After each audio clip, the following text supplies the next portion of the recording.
Selamat malam Ibu Yuslita, perkenalkan nama saya Gamorizen dari kelompok kedua. Presentasi ini saya buat sebagai bentuk refleksi dan pelaporan pribadi atas proyek karakter building yang telah kami kerjakan bersama. Fokus proyek kami adalah Sustainable Development Goal nomor 6, yaitu sanitasi dan akses air bersih untuk semua.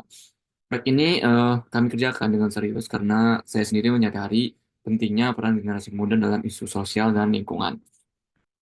Judul proyek yang telah kami kerjakan adalah meningkatkan kesadaran masyarakat tentang pentingnya sanitasi dan air bersih di daerah pedesaan untuk tujuan SDGs nomor 6.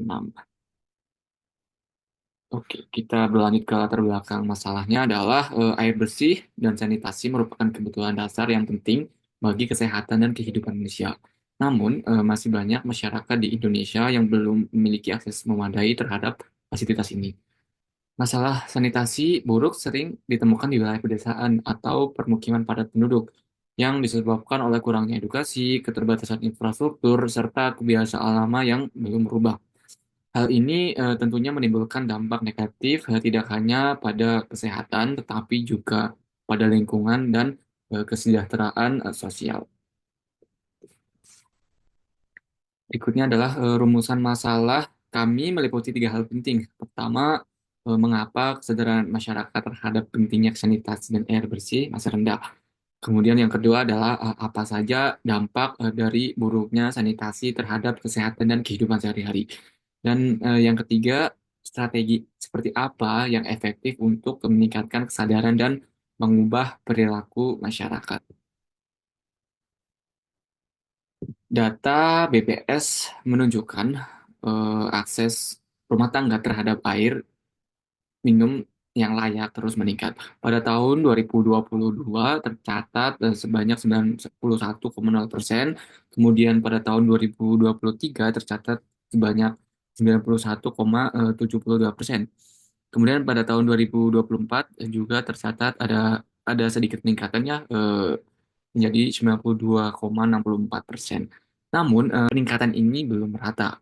Beberapa wilayah masih tertinggal seperti di Kalimantan Timur dengan hanya 16,52%, kemudian Kepulauan Riau sebanyak 18,89% dan Bangka Belitung ya, sebanyak 21,21%. Data ini menunjukkan bahwa masalah ketimpangan akses air bersih masih nyata dan pemerataan menjadi tantangan besar yang perlu diatasi bersama. Selanjutnya, tujuan proyek ini terbagi dua. Yang pertama, tujuan proyek untuk masyarakat terkait dengan SDGs, yaitu memberikan edukasi dan meningkatkan kesadaran masyarakat tentang pentingnya sanitasi dan air bersih. Bagi masyarakat, kami berharap bisa memberikan informasi yang mudah dipahami serta strategi nyata yang bisa diterapkan.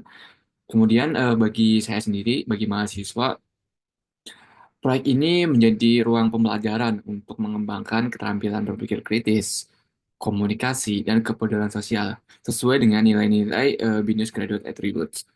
Kemudian selanjutnya adalah metode observasi yang kami lakukan melalui observasi lapangan dan wawancara langsung di daerah domisili masing-masing anggota kelompok. Saya sendiri karena berada di Jepang dan tidak bisa melakukan kontak secara langsung dengan narasumber, proses ini saya lakukan dengan secara daring dan luring, serta didiskusikan melalui Zoom dan platform kolaborasi lainnya. Kami menggali langsung realita di lapangan, termasuk kendala dan potensi lokal yang ada. Saya sendiri mewawancarai narasumber dari Purbalingga yang bernama Mas Anggi. Kemudian temuan yang kami dapatkan adalah dari hasil observasi, kami menemukan bahwa sebagian besar masyarakat masih mengandalkan air sumur atau air hujan tanpa pengolahan yang layak. Edukasi dari pemerintah belum merata dan masih banyak warga yang tidak menyadari pentingnya sanitasi seperti membuang limbah rumah tangga secara sembarangan atau tidak memiliki septic tank yang sesuai standar. Namun, di sisi lain ada juga inisiatif lokal yang perlu diapresiasi seperti penggunaan air hujan dan penggunaan MCK sederhana secara gotong royong. Kemudian ada beberapa solusi yang yang bisa ditawarkan. Yang pertama adalah campaign mengadakan kampanye edukatif tentang sanitasi dan air bersih melalui media sosial dan langsung ke masyarakat. Kemudian ada kolaborasi dengan tokoh masyarakat, kemudian sekolah dan organisasi lokal untuk memperluas jangkauan edukasi. Yang ketiga bisa melakukan pelatihan ya terhadap pengelolaan air bersih dan pembangunan septic tank yang sederhana tapi juga terjangkau. Kemudian ada mendorong regulasi dan pendampingan dari pemerintah daerah termasuk ke pemetaan wilayah yang rawan sanitasi buruk. Kemudian yang terakhir memberdayakan eh, mendorong kami juga mendorong agar komunitas lokal seperti PKK dan Karang Taruna bisa dilibatkan sebagai agen perubahan di lingkungan masing-masing. Selanjutnya adalah refleksi pribadi. Melalui proyek ini, saya mendapatkan wawasan mendalam tentang kondisi sanitasi di lapangan. Wawancara dengan Mas Anggi yang berasal dari Purbalingga membuka mata saya bahwa tantangan ini nyata dan kompleks. Bukan hanya soal fasilitas, tetapi juga perilaku dan budaya masyarakat yang ada di daerah Purbalingga. Saya belajar bahwa edukasi kecil seperti sosialisasi tentang cuci tangan atau pengelolaan air bisa berdampak besar jika dilakukan secara terus-menerus dan secara inklusif. Saya juga merasa proyek ini membentuk karakter saya, terutama dalam berpikir kritis, berempati, dan ingin berkontribusi lebih untuk masyarakat.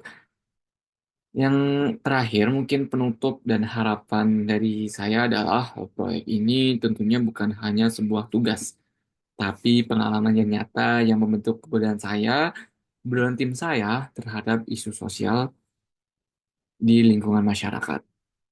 Saya juga berharap kesadaran masyarakat akan pentingnya sanitasi dan air bersih bisa terus meningkat, dan proyek-proyek seperti ini bisa menjadi awal dari gerakan sosial yang lebih luas. Dengan kerjasama antar individu, komunitas, dan pemerintah, saya yakin tujuan SDG nomor 6 ini dapat tercapai secara berkelanjutan dan menyeluruh.